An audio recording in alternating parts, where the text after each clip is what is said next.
realmente con el que mayor trabajo siempre es con el Estado, con muchas licitaciones públicas. Y conocerán también todo lo que es el proceso, digamos, administrativo para los pagos, muchas obras. Lo que pasa es que a veces cuando nosotros hablamos, y este creo que es un detalle muy importante, porque esto es parte de un elemento del tipo penal de usura, que es lo que claro, que es lo que se mide en la usura, ¿verdad? Que va más allá de que una persona tenga o realice una contraprestación desventajosa. O si no, pasaríamos a lo civil, ¿verdad? Lo que hace relevante penalmente es que esa desventaja en la que esté sea aprovechada, esté en una situación la víctima y eso sea aprovechada por el autor. Por eso van a ver que una de las modalidades es la necesidad, la ligereza o la inexperiencia, ¿verdad? En todos los casos y específicamente en el caso de mi cliente es la necesidad. ¿Cómo se dio la situación? Eso es el nombre.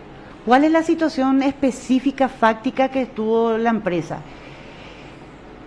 Ellos estaban con muchos, inclusive comentó, ¿verdad? Y ya que lo comentó en juicio el arquitecto, por eso me atrevo a transmitir, en noviembre del 2015, su hija arquitecta había fallecido, ¿verdad?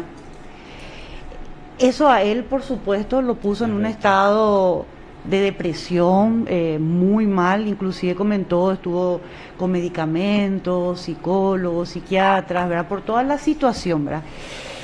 Él señaló de que si bien la empresa cuenta con un equipo de trabajo sumamente importante, él era el que se encargaba de hacer todos los trámites entre las instituciones para los pagos. ¿Y por qué lo comento y lo señaló el arquitecto en su momento? Porque precisamente ante la situación emocional en la que se encontraba el arquitecto en aquel entonces, hizo que él se quedase en su casa, no vaya más, deje de hacer todo ese proceso, porque obviamente, y tenemos que reconocer, es muy diferente que se vaya el secretario a todas las instancias, a todas las instituciones, que vaya el representante y más todavía conocido como el arquitecto, ¿verdad? Así mismo. Entonces todo eso fue haciendo que la empresa también vaya teniendo muchos atrasos sumado al proceso luego a veces tedioso que es dentro de la administración pública cobrar.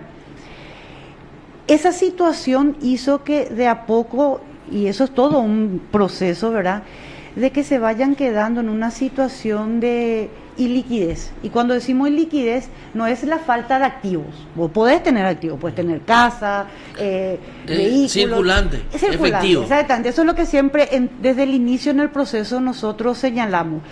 También es importante señalar que cuando hablamos de iliquidez, hay que ver el caso particular. No es que la persona está en la calle y tirada, sino que la cantidad de liquidez que pueda tener no es suficiente para enfrentar todas sus obligaciones como empresa. O sea, no tenemos que ver la envergadura de una empresa. Llega el fin de semana y el albañil tiene que cobrar. Así mismo. Llega, no sé, en la quincena y vos tenés que pasar a pagar por el hierro que trajiste para hacer la obra, ¿verdad? Sí, sacando el motor. Entonces, esa falta de liquidez de efectivo constante y sonante es lo que se habla en este caso. Exactamente, y como dijo, de repente nosotros no vemos todas las consecuencias y las aristas, que es también el perjuicio que después termina sufriendo la empresa, ¿verdad? Claro, pues algunos dicen, la puta, pero el arquitecto Yampinio vive en una mansión y tiene 3, 4 camionetas de 0 kilómetros. ¿De qué necesidad lo que me hablan? Sí, así mismo. Y esas son las situaciones, y aparte que hay que tener en cuenta que una cosa es el patrimonio, él como persona física, y otra cosa es como empresa, ¿verdad? Como empresa. Él no recuerdo bien si eran cerca de 4.000 empleados directos, y después tenemos otra vez, como dijiste correctamente, Marco, disculpa que te tutee, sí, ¿verdad? No. Personas indirectas, y ese es el día a día. O sea, vos no le puedes decir aquí a 3 a 4 meses te pago. O sea, entonces esa situación, y como lo mencioné en mi alegato final, las reglas de la experiencia, el sentido común nos denota a nosotros que yo no me voy y acudo a un usurero porque tengo ganas, ¿verdad? Claro. Nosotros, y todos sabemos que el usurero te cobra un interés caro, ¿verdad? Y precisamente una particularidad del tipo penal es que no se valora la situación de la víctima. O sea, hasta la víctima por su propia, y esto digo en general, no digo en mi caso concreto, ¿verdad? Es solamente para que también la audiencia pueda comprender un poco qué es lo que se termina castigando en este tipo de hechos punibles, ¿verdad? La persona puede llegar a una situación de necesidad, inclusive hasta por su propia torpeza. El tema, lo que se valora es de que vos estás, y tenés que valorar en el momento en que esta persona acude al usurero, ¿verdad? De que esté en una situación que no tenga otra opción más que la de acudir a esa persona. Por eso en su momento nosotros, cuando hicimos el alegato inicial, habíamos solicitado al tribunal, y lo entendió finalmente así, correctamente, ¿verdad? Es valorar y trasladarnos al 2016, a julio del 2016, cuando el arquitecto ya estaba en una situación, muchísimos préstamos en el sistema financiero, obviamente él tenía muchas líneas de crédito, pero todas ya estaban al tope, saturadas, entonces él tenía que seguir cumpliendo, si quería cobrar, porque nosotros sabemos que dentro de la administración pública vos podés emitir un certificado de obra, pero vos para poder seguir avanzando y seguir cobrando en un contrato de obra con el Estado, vos tuviste que haber llegado a la meta y al compromiso, o si no, no te pagan. Claro. Y eso, y con las documentaciones también que se produjeron en el momento, demostramos cómo era ese proceso. La nota que la empresa solicita a la institución pública con la cual está trabajando, te emite una factura la empresa, pero es a crédito, lo cual te denota que vos todavía no te está pagando. Si uno mira las fechas entre la nota de pedido de pago con el certificado de obra, la fecha de facturación que es a crédito y el recibo, donde realmente recién, ¿verdad?, vos terminás teniendo, son 4 o 5 meses de diferencia, con un solo certificado de obra. Imagínense el cúmulo, ¿verdad? Eso es para un poco conocer un poco la situación financiera en la que ahora estaba. Bien, cobrando todo eso, el arquitecto, en este caso particularmente cobrando lo que el Estado le debía o le prometió pagar, él podía hacer frente a ese préstamo. Justamente, y nos vamos al 2016, julio, ¿verdad? Julio del 2016, cuando estaba en esa situación de iliquidez, o sea, de fondos para enfrentar sus obligaciones en aquel entonces. El mismo arquitecto, y hago mía sus palabras, transmito sus palabras ante el tribunal, él había señalado al tribunal, bueno, en ese momento yo dije, voy a acudir, yo era consciente que el señor Ramón González Daer me iba a cobrar intereses altos, pero yo estaba en el convencimiento, en la creencia de que sacaba eso y que yo iba a poder eso inyectar y recuperarme y devolverle rápidamente el capital. ¿Cuánto prestó él?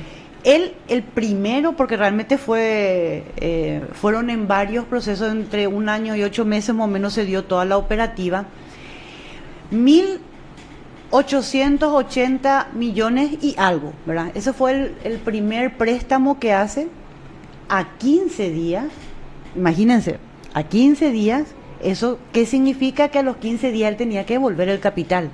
Ahí ya le descontaba el interés. ¿Y por qué sostenemos, y lo señaló, y eso también quedó corroborado, ahí ya le descontaba el 10%, pero ni terminaba el mes y llegaba el día que tenía que devolver el capital? Obviamente, generalmente no tenés la posibilidad de devolver el capital, que es lo que le pasó justamente al arquitecto. Él llegó a ese momento y realmente no pudo tener el avance que él esperaba, entonces lo que terminó pagándole en ese momento, al llegado el tiempo, era en concepto de interés. ¿Y cuánto pagó ahí el interés? El 10% otra vez, en menos de un mes. Por eso es que el 20%... 180 millones de guaraníes. Sí. Y les doy una particularidad acá, para dar los detalles, porque realmente como esto no está documentado, porque obviamente esta gente, los usureros trabajan en negro, obviamente, entonces, y no es como ir a sacar un préstamo de una casa, o sea, dentro de la economía formal, entonces vos no podés decir, cada mes pagas tanto de capital, es a veces muy complejo, por eso es que le hacía complejo también a esta causa poder demostrar esos detalles y esas situaciones. En cada operativa, o sea, en cada acercamiento que tenía que pagar, la víctima, y en este caso específico el arquitecto, emitía realmente 2 cheques. Uno para pagarle, en concepto de interés, porque nunca podía devolverle el capital, y el otro era como garantía. El señor Ramón González Daer te pedía aparte, por eso es que es también uno de los agravantes, le pedía que emita un cheque en garantía. Cuando llegaba a los 15 días... Un cheque por el total. Sí, no, un cheque pagándole lo que le lo que él 1800. podía pagar, lo que él podía pagarle llegado a los 15 días, ¿verdad? Ponerle que creo que él le pagó, ahora no recuerdo pues tantos números, no quiero equivocarme, ¿verdad? Pero le puedo pasar. Le podía pagar 80 millones. Exactamente. Y le tomaba eso como interés y le hacía emitir otro cheque en garantía, le ponía el total del capital y ahí le imputaba otra vez 1880. Sí, más interés otra vez. Sobre el total. Sí, sobre el total. Y esa era la operativa que tenía el total en todos los más casos. Intereses. Exactamente. Intereses, ponerle que sea el 10, no sé, ¿cuánto por ciento? Superan los 1880. Sí, no, por eso les digo... y después entonces tuvo que pedirlo otra vez y así. Todo con cheques. Todo en cheques. En este caso con mi representado eran todos cheques, en la mayoría eran todos cheques. Son muy raros los casos que vimos al menos ahí, porque me imagino que hay más casos que no llegaron, ¿verdad? Pero fueron todos cheques, muy raros usando pagarés, ¿verdad? En total terminó el arquitecto prestando el valor de 15.000 millones. Y alguitos, ¿verdad? Por supuesto, total, ¿no? 15.000 millones de guaraníes. Sí. Y terminó pagándole, o sea, pagándole así, efectivamente, 23.000 millones. Ahí ya tenemos 7.000 millones más. En interés. De la diferencia entre lo que prestó y terminó pagando. Bueno, ahora acá viene lo y esto macabro. Es un año, 8 meses, pero te sumo algo más, Marco, discúlpame que te interrumpa porque recuerdan que yo les dije un que año, 8 meses. Sí, que él entregaba cheques en garantía, aparte los cheques para que se terminó efectivizando. Porque siempre, y eso es lo que muchos de los testigos decían, era como un intercambio de cheques en cuanto a las de garantía. Esperamos otra, vamos, 23.000 millones terminó pagando. Sin los cheques. Eso con los cheques, y aparte con los cheques que él entregó en garantía, que se quedó en su poder, en el poder de Ramón, por 19.000 millones. O sea, en total, entre lo que pagó y se obligó la empresa, es de 42.000 millones. Vaya. Y esa es la particularidad que les quiero comentar, porque yo sé que de repente es muy complejo. Sí. Estamos notando nosotros acá, pues, garantía de cheques, ¿cuánto se le quedó? 19.000. Por valor de 19.000, que son 41 cheques que nunca le eran devueltos al arquitecto. Por eso te pregunté, ¿verdad? 23.000 millones le devolvió, pero quedaron los 19.000 millones en cheques. Así mismo, porque ¿qué es lo que hacía este señor? Supongamos que hoy me toca a mí, te pago lo que puedo pagarte hoy y me hacía emitir otro cheque y por como garantía donde me ponía el capital y otra vez el interés. En el pago siguiente, Ramón te pedía que le renueves el cheque que le habías dado anteriormente en garantía. Perfecto, le renovaba a la gente y le decía, devolveme. No, está en mi oficina, no. Dependía. O sea, iba sumando cheques al final. Así mismo, por eso es que se encontró una cantidad, casi de 4.000 o 5.000, sí, 4.000 y algo, sí, de hojas de cheque en la casa en las distintas oficinas donde se allanaron, y seguro hubo más, ¿verdad?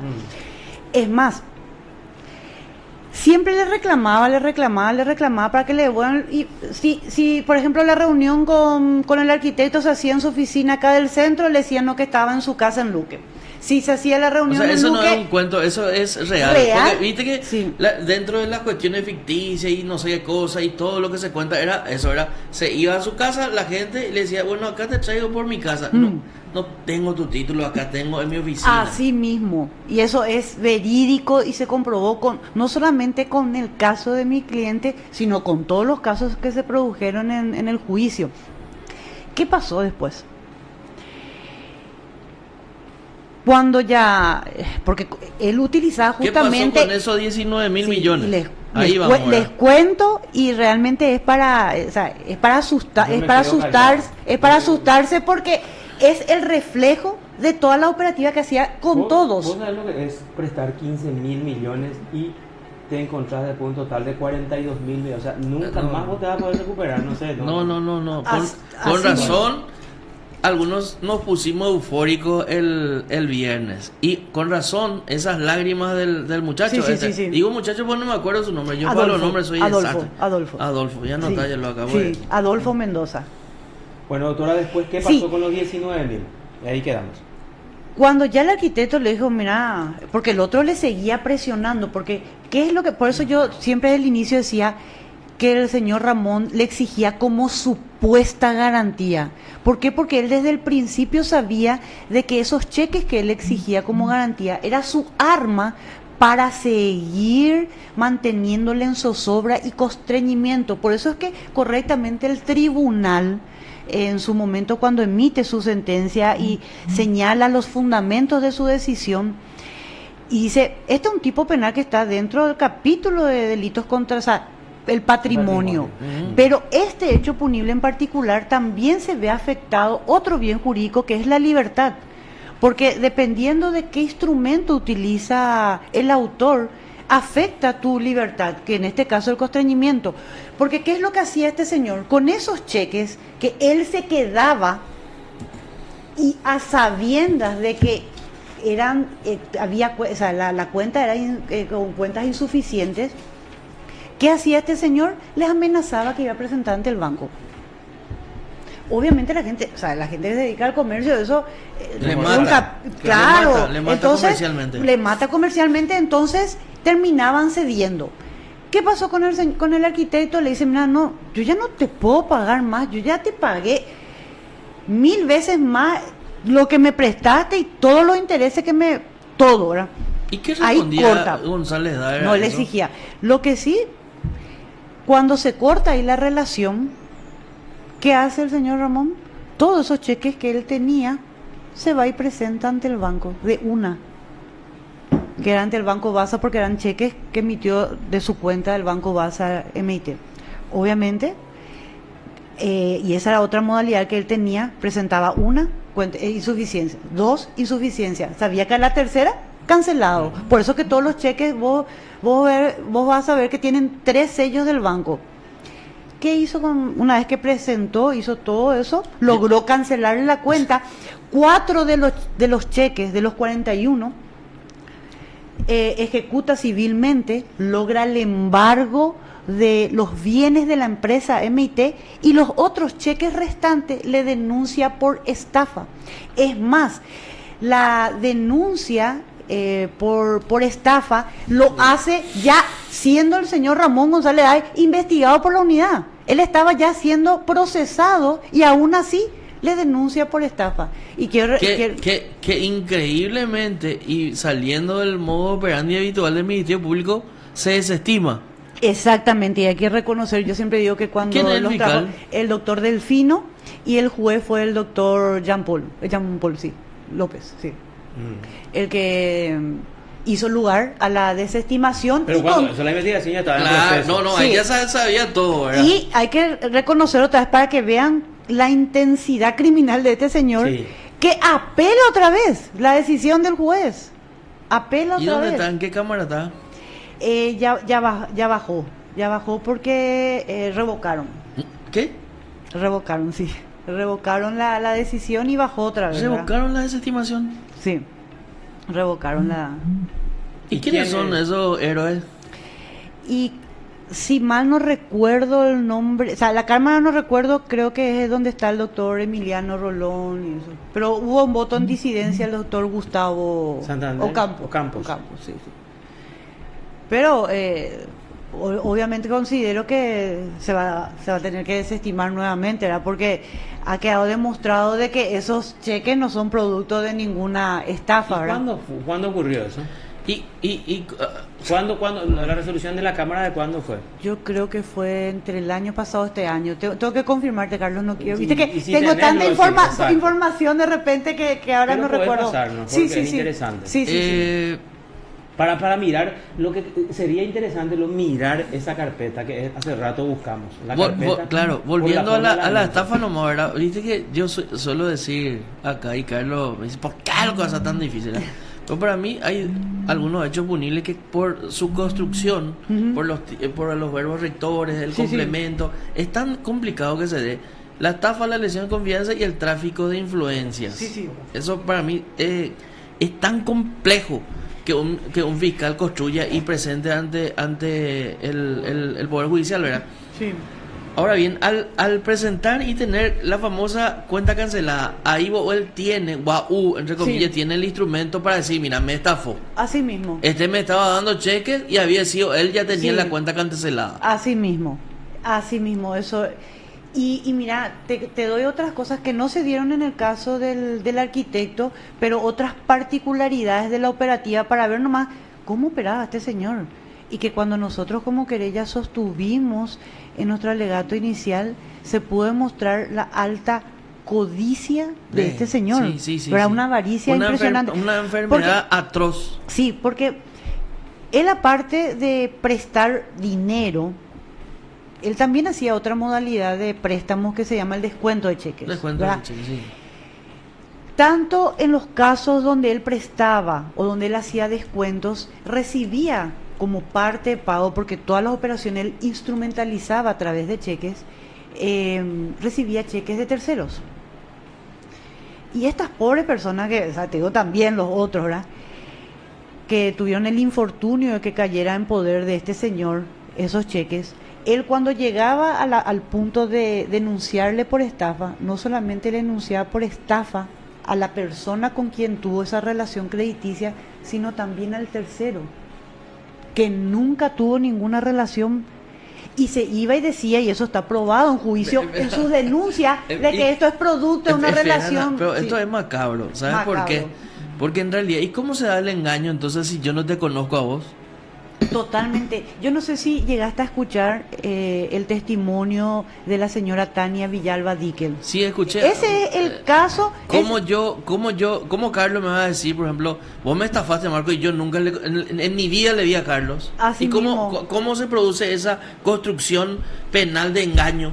Y él ponía en su escrito de denuncia, ponía de que eso era producto de una relación comercial con esa persona. Cuando viene a declarar Tania Dickel, ella, o sea, se quebró al instante en que declaró en el juicio. Y el caso de ella, Marco, ¿verdad?, que es lo que refleja lo que hacía este señor, inclusive con estas personas que eran terceros, que jamás le vieron la cara, ¿verdad?, a este señor. Los Villalba Dickel tienen su familia son dueños de la azucarera Villalba. Sí. Y esta azucarera Villalba tenía relación comercial con azucarera Iturbe. Sí. Exactamente. Y ellos firmaron varios acuerdos de voluntad con la azucarera Iturbe, con el señor Fernando Campos Riera. ¿Cuál era la operativa comercial que ellos tenían con azucarera Iturbe? Era de que azucarera Iturbe le tenía que proveer, ¿verdad?, de azúcar. Ellos le emitían una cantidad de cheques, ¿verdad?, a nombre, porque eran cheques a la orden de azucarera Iturbe, ¿verdad? Y había una cláusula en esos acuerdos de que si azucarera Iturbe incumplía en la provisión de azúcar, automáticamente los cheques entregados por azucarera Villalba caían. Entonces, ¿qué hacía azucarera Villalba? Solicitaba orden de no pago de esos cheques ya emitidos, ¿verdad? Esa era la operativa que ellos tenían entre ellos. La azucarera Villalba, Iturbe, por supuesto, que comentó, también vino a declarar, realizaron muchas inversiones y tuvo una relación crediticia con el señor Ramón. Y usaron esos cheques. Y claro, él le pagaba con cheques de tercero y entre eso estaban los cheques de Villalba, ¿verdad? Pero ¿qué pasa? O sea, Villalba realmente nunca, jamás, ni se fue a Luque. Ni se fue a Luque, ¿verdad? Lo que sí, estos cheques, y eso también surgió en el juicio, por eso es que eso después a lo mejor más adelante con las otras investigaciones que se abran o las que están, porque hay una causa de ellos también como denunciantes de usura, ¿verdad? En el caso de Villalba Díquel, donde se puede mostrar que el cheque de ellos, de Villalba Díquel, ¿verdad?, se emitió en una fecha X. ¿Qué hacía también este señor? Como esos cheques estaban endosados por Azucarera Iturbe, no puedo ser irresponsable decir que el señor Ramón lo ponía, pero alguien de su equipo, alguien ponía. Como la fecha ya no era, ponía léase fecha de pago y ponían la fecha como para presentar. Claro. Porque justamente te iba a decir eso, alguna falsificación en algún cheque, porque nadie le va a decir, vení, pues te voy a arreglar la fecha. Así mismo, y vos sabes que, Marco, muchas de las causas penales donde se le denuncia por estafa a esta gente, de lo que se produjo y de lo que nosotros vimos en las declaraciones indagatorias, ahí nosotros advertimos cómo parte de la operativa también era de que yo creo que no lo aplicaba a todos, que él clasificaba a sus víctimas, ¿verdad? A muchos cuando le solicitaba estos cheques en garantía, una de dos, o le pedía que deje en blanco la fecha de pago o que lo llenen a lápiz de papel, ¿verdad? En esos casos, inclusive hay un caso Frasqueri, el caso Frasqueri, ese por ejemplo cuando declara en su indagatoria dentro de la causa penal, él señala, yo con el señor Ramón hice un descuento, ¿verdad?, de 2 cheques míos por valor de 60 millones. Después recibo la notificación por denuncia de estafa y mi cheque, porque a mí me había exigido el señor Ramón que le entregue en blanco. El cheque aparece por valor de 3.200 millones de guaraníes, el señor Frasqueri. Y él mismo solicita que se haga una pericia.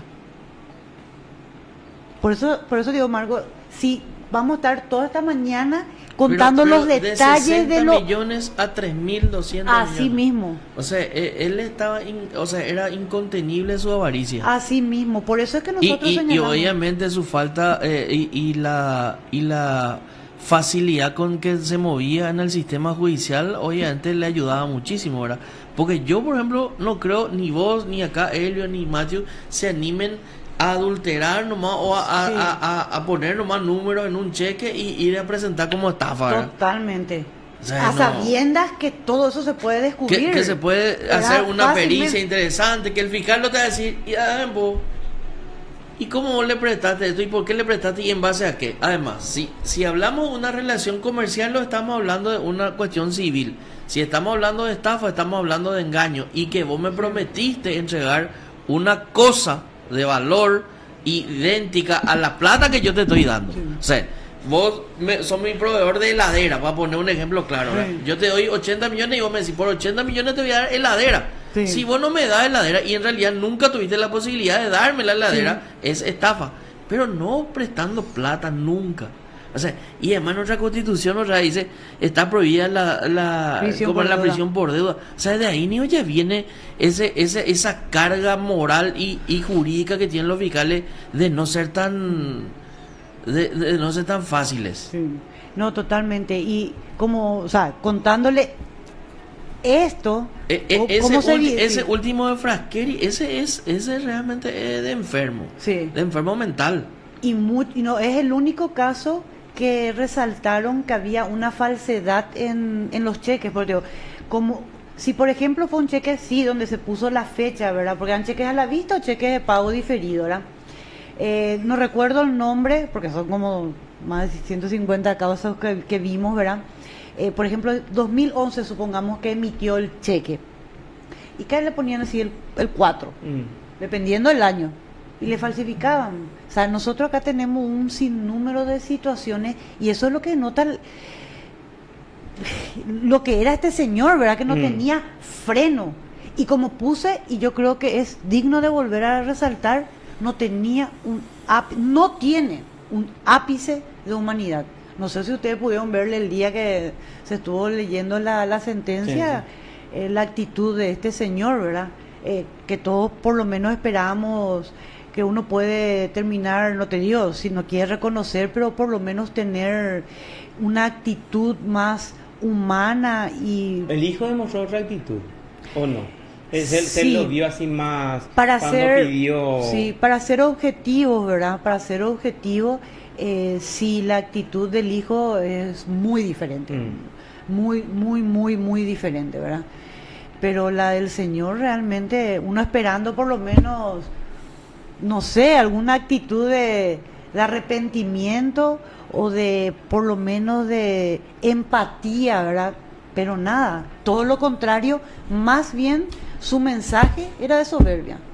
O sea, eso ya es una apreciación personal, claro, yo escuché clemencia, por ejemplo, ¿verdad? Y fue lo único fuerte, así que él dijo medio a favor, ¿verdad? González Daer. Suya, claro. Digo, le pidió clemencia, y clemencia es una palabra muy fuerte, ¿verdad? O sea, sí. Es ponerte de rodillas pero hasta ahí. Pero claro, ahora, dos días después, sí. Él sale a pasearse por la ciudad de Luque sin remera y sacando pecho, ¿verdad? Y otras cosas. Entonces, ese tipo de bofetadita otra vez hace que realmente la ciudadanía exija que los otros fiscales actúen y se empiece a mover esas otras causas que están ahí, ¿verdad? No, totalmente. Lo que pasa es que, como te digo, este señor, claro, él termina pidiendo clemencia, pero otra vez con egoísmo de él. O sea, a lo que yo me refiero es de que él no tuvo ninguna actitud con la gente con la que él estuvo, que realmente fue una cosa tremenda. Y te digo, Carlos, o sea, es que no solamente estas causas, eso, sino que revelaron, porque viste que si de repente vos decís, bueno, hubo alguna duda de cómo operaba, cómo realmente fue, imposible. O sea, una causa era peor que la otra. Sí, y aparte que nosotros, o sea, con la incautación de los teléfonos del señor Ramón, ¿verdad? Y que se extrajeron todas las comunicaciones, o sea, ahí, por ejemplo, es imposible que él niegue, ¿verdad? Viste que los otros son medio indirectos, vos podés inferir, bueno, y va sumando. En el peor de los casos, estoy haciendo nomás un análisis con respecto a eso. Claro, o sea, en los otros casos hablamos de indicios, de presunciones. En este caso hay pruebas contundentes en el teléfono. Porque ahí te pueden decir, viene el testigo declara, siempre le van a objetar, que bueno, cosas así, ¿verdad? Pero la extracción de comunicaciones donde él, ¿verdad? Él hablaba, él mensajeaba con el hijo y con todas estas personas que coincidieron, que nosotros pudimos demostrar que muchas de las comunicaciones donde él le seguía hostigando para que, mira, que voy a presentar tu cheque, ya tenés. Claro, ese tipo de frase. ¿Qué frase, por ejemplo? Mira que voy a denunciarte, mira que voy a presentar, ¿verdad? Te digo ya con mis términos, pues no recuerdo, pero y coincidentemente las personas con las que pudimos ver el contacto ahí en las comunicaciones coinciden con las personas que fueron denunciadas penalmente. Y ahí se evidencia perfectamente que no era producto de ninguna de que ejecutaba su amenaza también. Exactamente. Por eso es que yo digo así a nivel personal, que no tiene nada que ver con lo jurídico, con nada, ¿verdad? Es de esperar por lo menos una actitud más humilde de su parte y de empatía con toda esta gente. Frasquieri, me dijiste 80 millones se fue a prestar. 60 descuento al cheque, y le viene una notificación, una denuncia por 3.000 millones. Porque a él le había exigido que emita un cheque en blanco, o sea, en garantía. Dame a tu dos cheque en blanco ahí, dale. Añadiendo socio, a ver. Bueno, ya está tomado, dame nada, este 60 necesito ya pagar esto, aquello que es mi proveedor. De repente, después de unos meses, pum, cae una denuncia, 3.200 millones de guaraníes. O sea, ellos completaron. Una causa, sí, así mismo. Pero es terrorífico. No, y por eso es lo que te estoy diciendo. Así de a poco pero esta es una característica de los usureros. Sí, totalmente. O sea, e incluso para las demandas civiles, porque ellos adulteran ahí los montos. Ocurre por decirte, en otros casos, donde a mí en su momento se me había acercado, por decirte, muchas enfermeras del hospital de clínicas, esos cambios de montos. De montos, o sea, sí. Le exigen luego, por eso que yo siempre digo, es tan criminal, Carlos, totalmente contigo, es tan criminal, porque ellos, a sabiendas, por eso que yo siempre digo, le piden como supuesta garantía. No, ese es un arma que yo desde el inicio son conscientes de que no me paga o... No, pero en realidad, yo creo que no es así, no es lo que no me paga, me paga y igual le voy a joder. Claro, eso es lo terrible en este caso, hablando compartiendo con Carlos la generalidad, ¿verdad? Pero en el caso del señor Ramón, él sabía, por eso yo puse dos situaciones, ¿verdad? En algunos casos ya la persona ya no le podía pagar porque realmente ya estaba, en vez de bajar su deuda, crecía más. Así como en el caso de mi cliente, el caso del señor Ramón Zubizarreta, el escribano, donde él presta 300 millones de guaraníes, 300, ¿verdad? Termina pagando, porque sí, fue una operación de casi 12 años aproximadamente, 1.500 millones. 1.500 millones y encima otra vez con los cheques que se quedó en su poder el señor Ramón, le termina denunciando penalmente. Tiene 3 causas penales por estafa el escribano por valor de 900 millones. O sea, aparte que le pagó 1.500, otra vez tiene 3 denuncias penales por valor de 900 millones. Por eso le digo, o sea, vamos... O sea, evidentemente la persona se contiene para no matarle al digo yo, pero vos sabés lo que es. Vos sabés lo que es. Ella es muy sicario. Y la vez pasada me dijo, esperar. No, Marcos. Es que antes que vos entres, otra me dice, está muy efusivo el viernes, porque el viernes nos quedamos extra acá, ¿verdad? Hasta la tarde, noche cuando... Y le dije yo, pues si vos escuchabas todo lo que pasaba, era para... Y ahora él le quiere matar. No, digo yo porque... Imagínate, vos vas a vivir... Locura. O sea, vos vas a trabajar y todo lo que ganás le estás pagando al tipo el interés y además él te va a denunciar. Sí, te va a meter preso. O te suicidas o le matamos o menos la salida. Sí, claro, hablando y valorando la emoción de la víctima. Y esta señora Villalba Díquel, que nunca ni le vio ni se fue hacia el Luque. Villalba Díquel. Y eso es lo que está... Pero ese por ejemplo es macabro también. Sí, y ella llorando, ¿no? Villalba Díquel es, según la doctora ahí, y según lo que se produjo en juicio, en realidad, porque tenemos que hablar pues así, se produjo, se probó. Y se probó en juicio. Exactamente, no estamos especulando. No estamos especulando. Estamos ya hablando sobre hechos probados. Exactamente, ¿verdad? Dice Villalba, es azucarera X. Sí, Villalba. Hizo azucarera Villalba una transacción comercial con azucarera Iturbe. Y me dice, yo Iturbe, vos soy Iturbe y yo soy Villalba. Te digo, te voy a dar 10 cheques, pero cada cheque mensualmente vos me tenés que dar azúcar. Así mismo. Tanto. Bueno, ¿qué pasa? Si vos no me provees en estos 6 meses, caen todito mi cheque y yo voy a mandar a anular en el banco. Sin problema, vamos a decir, se hace ya la contraprestación con el contrato, ya está. Termino, vos no me proveíste, no me proveyeron a mí, azucarera Villalba, del azúcar. Bueno, yo me voy y le digo al banco, anulo estos cheques. Se caen los cheques. Después de un tiempo aparece una denuncia de Ramón González contra mi persona. Yo nunca le vi a González. ¿Y por qué? Porque azucarera Iturbe tenía transacciones comerciales con Ramón González. Le entregó el cheque. Le entregó el cheque, sí. Y entonces, ¿qué hacía? O sea, como garantía, entonces vos le das el cheque a Ramón. Tercero. Y exactamente. No tenés otro cheque, te dice. Sí, tengo el de azucarera Villalba. MNCP, metan de la plata. Pum, te entrega. Y él completa algunas cuestiones, ¿verdad? Y le denunció penalmente al señor Fernando por estafa y también a la gente de azucarera Villalba, que nunca tuvo relación. 3 causas penales, Carlos. Y encima la señorita, y ella tenía 20, 22 años cuando sucedió, 8 años, estaba con medidas cautelares. Ella no podía salir del país. ¿Cómo? O sea, ella fue imputada, entonces. Ella fue imputada ¿Por estafa? Por estafa, sí. Por ¿Y quién estafa. le imputó, por ejemplo? No recuerdo el fiscal, no recuerdo. Pero ahora vamos a lo concreto. Vos sos especialista en este tema, este capítulo que habla, pues está todo en esta... y así Tenemos que irnos a la pausa. Hechos punibles contra los derechos de la propiedad, etcétera, etcétera. Espera que un ratito. ¿Se puede dar pico de estafa en estos casos?